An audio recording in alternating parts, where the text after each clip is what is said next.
Namaskar, everyone. Welcome back to another episode of Everything Koshur. Today, Hia and I are going to be conversing with a very integral part of the KOA community. Our guest for this week is Dr. Archana Kokroo. She is the president of KOA, the Kashmiri Overseas Association. She has done a tremendous amount of work for our community and has helped propel KOA to where it is now. Archana ji, would you like to tell us a little bit about yourself and how you got involved in KOA? Hi, Hia and Shireen. It's so good to see you, and thank you for doing this. It's very, what can I say, important that you're having these conversations with our community. So, a little bit about myself. I am actually a kind of a migrant, as they call us. I left Kashmir on January 21st, 1990. And thereafter, I worked shortly in the camps of Jammu. I came to this country in 1997, and thereafter, I pursued my career here. It took me about 15 years to kind of settle myself. We had some visa issues and all that, and the kids were growing up. So finally, in about 2008, I officially joined KOA as a volunteer. And was a volunteer for a good 8 to 10 years before I became the director of Zone 3. And I was a director of Zone 3 for 2 years. And after that, I won the election and became the president of KOA. So that's where I'm at. That's incredible. Thank you so much for the lovely introduction. And just as a background for me, my journey with KOA goes all the way back from when I was 2 months old and I attended my first KOA camp. And ever since then, I've been attending zonal events for Zone 3, and now I serve as the KOA Youth Secretary since March of 2021. And being a part of this podcast and getting the support from the KOA executive team was so encouraging and just shows how much our youth community is appreciated.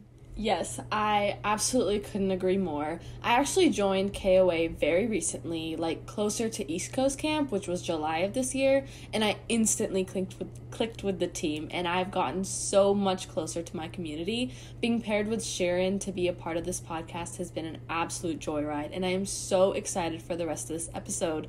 But before we get into the topics, why don't you tell us what it's like being a Kashmiri Pundit in America? More specifically, what are some differences that you've noticed from back in India to here now? So, like I said, that I moved to this country in 1997, and I had, there were almost like two parts to the journey of my life. The first one was a very comfortable childhood, growing up in a working household, doing my schooling and my medical schooling in Kashmir, which was uneventful. It was only towards the end of my medical education when the turmoil started. That was 1989. And then by 1990, January 1990, we were out. We were ousted. And I found myself in a very different environment, I would say, in Jammu and Delhi for a short period. So by then we had already experienced a lot of transition in our lives. In Kashmir, we were growing in a very different environment, and then we were kind of, almost pushed into an environment which was relatively foreign to us. Having spent about 5 years in Jammu, that opened my eyes to a lot of things, challenges mostly, where we had to basically start ourselves from scratch, ground zero, and build ourselves up. Of course, at that time, the entire community was suffering from the same thing. And then after a good 7 years after the exodus happened from the valley, we, along with my family, we moved to this country. So in 1997, when I came, the environment was a little bit different here. I mean, right now you see the culture here is very Indian culture. You'll go everywhere, especially in New Jersey and even California. A lot of Indians living here. The culture you get to do, like right now we have garbas happening and all that, Diwalis, garbas. So it wasn't that much open at that time. But even then, when you came here, the first thing that struck me here was the respect that this country has towards the dignity of a human being. And the hard work, that how they respect the hard work, how they respect the rule of law. And having been through that turmoil immediately after the Exodus, those things were very much appreciated by me and my family, because there we were just basically kicked out of our homes and landed up in a land where really no one acknowledged our presence. So for us, we were pretty much kind of left to our own means. And when I came here and I started my residency, I saw that there was really no discrimination. No one asked me, are you a Kashmiri Pundit or whoever you are? I was just a resident. And then the respect that they have towards each other. So those are the things that you value in life. These are basic principles of life, dignity, respect for each other. However, at the same time, we come from Eastern cultures where family is so important. And we kind of got the best of both worlds. I would say that on one hand, you understand the liberties of an individual and of a nation, but at the same time, you carry the values, the respect for elders, the community connections, and other cultural values that we carry with us. And if you combine both of them, which hopefully I have done, it's the best mix of both things. We have the community, we have our family, we have our parents, and then you have the liberties and the joys of a democracy here. So best of the both worlds if we can continue to live like that. Yes, thank you so much for sharing. And I love how you found support and like a sense of community and togetherness once you moved to the States. And now, I just wanted to say one thing about how KOA, and that is exactly when I, was done with my, I wouldn't say building the career, but at least establishing myself. The first thing I did when I came to this country is reach out to my relatives and community here. That was 1997, and they came to my assistance. They helped me find an apartment here and all that. So you never forget those things. Your community is your backbone, and that's how you build your relationships. So community is extremely important. That's why all of we work, in our community to build that community up. right, yeah, I totally agree. And you've been president of KOA for a little over a year and a half now and have accomplished so much. And we've heard a lot about the two programs added to KOA, like the Family and Kitchen Substance Program and your visit to Jagati Camp. But we want to hear more from you and your journey with KOA as a member to Zone 3 and now the president. So, everything comes from the experiences of your life, right? If 1990 had not happened, if I had not worked in those camps, if I had not carried that burden with me, maybe I would have been a different person, right? But that's how it shaped me. You always remember those images that you guys see on the pictures, the camps, the tattered camps where our community was living. I actually worked there. And so when a lot of our community moved to this country after 1990, and I think we all remember that difficult time. And so when I got a chance and God gave me this chance of doing something, I immediately went back to those very places, the camps. And we started actually, one of the other things that happened during my presidency was COVID. And COVID was a litmus test for a lot of us. That gave us an opportunity, if you call it an opportunity, unfortunately, to find ways of helping people who needed help, whether it was here, obviously being a physician, I was already, doing whatever I needed to do, but back home, that was basically the test that, KOA was put through. So we passed that test by bringing relief and rehabilitation to our community in record time. In 2 months, we moved hundreds of thousands of dollars worth of equipment, and this was not done by KOA alone. The community came together unprecedentedly. Everyone put their hands into it, and we all rose to the occasion, and we provided help to those members of our community who needed it most. So after basically the COVID, the wave in India was over, that was like June or July, we were kind of relentlessly working through the nights. And I can tell you is that during those months, April through June, I probably haven't slept more than 4 hours, because by the time you get done work here, India wakes up. So we were constantly talking to the teams there. And once that time was over, immediately after, we saw the need of long-term rehabilitation, because families who had suffered losses, financial or, unfortunately, by the death of their family members, needed help. It was not a one-time thing. So we started this family sustenance program and kitchen sustenance program. So the family sustenance program was basically towards those families who were either in the hospital and had like thousands of dollars or like lakhs of rupees of bills, or their loved ones had passed, or they had just lost a job and couldn't work because of COVID. And you would be happy to know that I was today, this afternoon, when we were talking about the timing, I was actually looking at almost 20 more cases that were sent to me. So they keep on coming. So far, I think we've already helped 40 families in 1 year.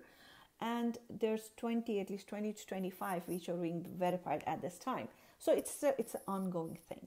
It's an ongoing thing because families, after COVID, now we are in a financial recession now. A lot of people are suffering financial hardships, especially those people living in underprivileged circumstances. They need help. So it's an ongoing thing, and I'm glad that we started the program because it is providing help to those very families who are the most vulnerable. And the same thing for kitchen sustenance. Kitchen sustenance was actually started in Kashmir Valley, where we could not really, we didn't have the communications with the families there, not that much as we have in the camps.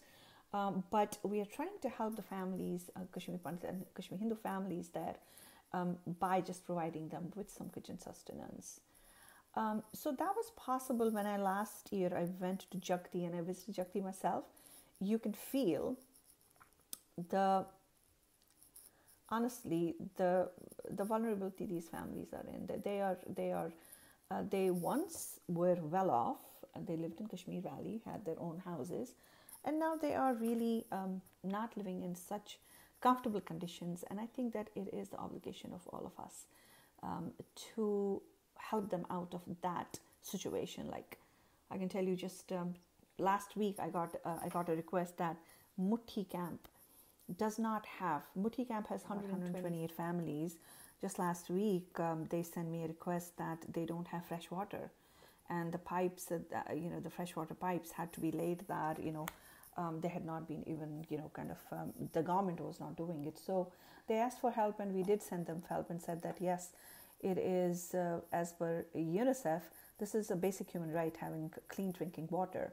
And we said, we'll be more than happy to send you the funds to lay the pipes for fresh water, drinking water. So that project was just, has started there. We just sent the funds last week. So these kind of things, which are basic human, rights things, whether it's healthcare, whether it's education, whether it is, drinking water, even those things are lacking in those camps. They are literally being treated as, second-class citizens. So it is our duty, I think, all of us who are doing well in their lives, to go back and lend a helping hand to our families in those camps. Thank you. That was so incredible, and thank you for all you do. And I just listening to that, I was just so touched by how you have managed to reach out in so many ways possible to help out so many people. And I heard that you mentioned that you are a physician as your job. So how do you think being a physician has led you to understand on a greater scale and have kind of a bigger and broader scope of how other people should be helped in situations like these? Or do you think it's helped you at all? Like for if you weren't a physician, you would kind of not be as inclined, rather, as both sides, so you would like to put in more of an effort into the community? So it is actually an interesting question. I have no doubt that physicians have a little more empathy and compassion than the general public, but of course that is not right. A lot of people do incredible work, and you can see that public service and social service is not an easy thing. It takes a lot of time. So first of all, you have to have a passion for it. Not everyone can do it, and sometimes you also have to think very objectively. If you get very emotional dealing with people, which you can, sometimes you see cases which really wrench your heart. I mean, you become so sad. Especially the stuff that we saw during COVID last year was really, really very disheartening sometimes. But so you have to have the ability to remove yourself emotionally, and focus on how you can help people, and how practically what are the resources you provide them without honestly getting too emotional about it. So that is one of the skills that you learn being a physician, is that as a physician you always are dealing with sickness and illness, and people who are emotionally charged, they're sad, they're having a difficult time. And as physicians we always try, of course we are compassionate and empathetical, but we don't get ourselves emotionally involved with the cases, because then we won't be able to function. So that is one thing that I think that physicians absolutely have, that skill. And I think that has helped me tremendously in dealing with situations of crisis. Wow, that's incredible. And although we are a nonprofit, we always appreciate donations. So just to shout out KOA a little bit, where can people donate and why should they donate? Like, where is that money going towards? Excellent. I'm so glad that you brought it up. So we are obviously a nonprofit. We are a charitable organization. And to give you an idea as to how much funds we raise and where those funds go, so that people are encouraged and know that KOA utilizes every dollar towards donations. So last year during COVID, we raised about $600,000. That was incredible. Everyone came together and they donated. And here's where the money went. About 60% of that went into acute COVID care. So, and the rest is being used for these family sustenance and kitchen sustenance, and some of the cases that we are still dealing, the COVID cases. Besides that, KOA has been running programs since 1990s, and it is the donors, the generosity of the donors, which has kept the program growing. Our signature programs are the educational programs. The Sponsor a Child program gives scholarship to children ages right from kindergarten to class 12th. Donate $325 per year, just $325 per child per year, and that will give education to a child. Then the second educational program that we run is educational EAP, Educational Assistance Program, which helps college-going people, college-going students.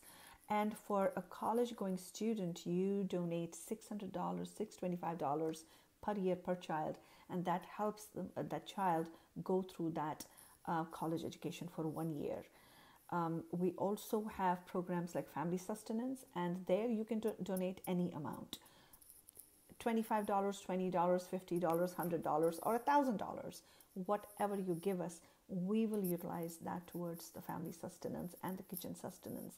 Besides that, medical program. KOA has had the medical program for the last, I would say, 25 plus years. And that program is run to assist and help those people who are, in a difficult financial situation, and their hospital bills are thousands of dollars. Examples, transplant cases. They have to incur financial help of 25-30 lakhs for each transplant. Cancer patients, each cancer patient will incur about 12 to 15 lakh in treatments. Even cases like cardiac, diabetic patients, cardiac patients. So these are hefty bills that these folks have to pay. So KOA helps each one of these cases. We have covered last year 16 cases, cancer patients, transplant cases, and the list keeps on growing. So yes, we need money. We always need donations. We always appreciate any donation from anyone. In fact, I encourage, even the youth, even if you just give us $25, $20, $10, it will always pull up, and it goes to a cause which is much bigger than all of us. If it just brings a smile on someone's face, what else could you ask for? So yes, always asking for funds. So for donations, if you go on the website, KOAUSA.org, click on donations. It gives you options. Which fund you want to donate to? SAC, EAP, family sustenance, kitchen sustenance, medical funds, whichever fund you choose. Just click that. It'll give you information, and the money can be transferred through Venmo, through Zelle, through PayPal. It's very convenient. Now, within the next, I think, a few weeks, we have an app ready, and basically the objective of having an app was that on the phones, we are all working through our smartphones these days. So if anyone wants to donate, just a click of one tip of your finger, you can go to that app and you can do donations on that. It is extremely easy. We have made it very easy for people to donate to us and also become members of KOA. Yes, and you said one thing about youth and how they can go ask their parents to donate money, and I feel like a lot of the times youth feel as though they can't do much because they're not old enough to donate, but simply just telling your parents about it, spreading the word. If you have Instagram or any form of social media, simply reposting what KOA posts, this podcast, doing that is just as much as donating. And we encourage, no matter what age you are, just to, if you were able to do that, that would be so incredible, and we are so grateful for those kind of acts of support. Acts of kindness. And we are incredibly grateful to every donor, every dollar that we get. And about the youth, I have to say that we are so fortunate that we have so much of engagement of youth. In the past 2 years, I have been really so impressed that when I came on board and I saw the energy that youth had, and I was learning from them. And now look at how many of you have joined in the last 2 years, and how many programs have started. Either this podcast, then we had the Hope Initiative, then incredible involvement of the youth. And we are so proud because, we want better leaders than us tomorrow. So that is basically our goal. So our involvement in the youth is basically our selfishness, because we want the KOA to become better every year. And it can only become better when youth become leaders, and they become better leaders than us. So why not? It's an investment for our future.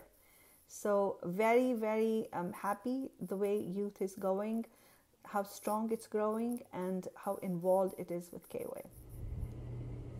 Thank you. And I totally agree. Any act of support, like Sharon was saying, is equivalent to any good thing you would go out and do, because spreading this initiative is just so important, especially since we're so far away from mainstream media. So the more attention we get, the more donations we get, the more help our community gets. So that's all we have for you guys today. Thank you so much, Archana ji, for coming on. It was such a pleasure. It was a pleasure for me talking to you too. It is unbelievable. I really congratulate you guys on doing this. This this has started now. I think it has a long ways to go, and many more interviews from our community in India. I think that you should also try and contact people in the camps, and you'll get a you'll get a perspective of their lives, the youth there. So that would be a very, very that would be amazing thing that if youth can do in the camps. Yeah. Okay. Well, yeah, that's a great idea. And yeah, I got to learn so much more about KOA today, and stuff that I never even knew about. And we really hope you guys also learned a little bit more about the KP community. If you have any suggestions about topics we should cover in the future, DM us and let us know. The next episode comes out in 2 weeks, so look out for that. You can learn more about the KP community from our social media at KOA Youth on Instagram, TikTok, and Twitter. See you then. Bye. Thank you, girls. Thank you, and bye.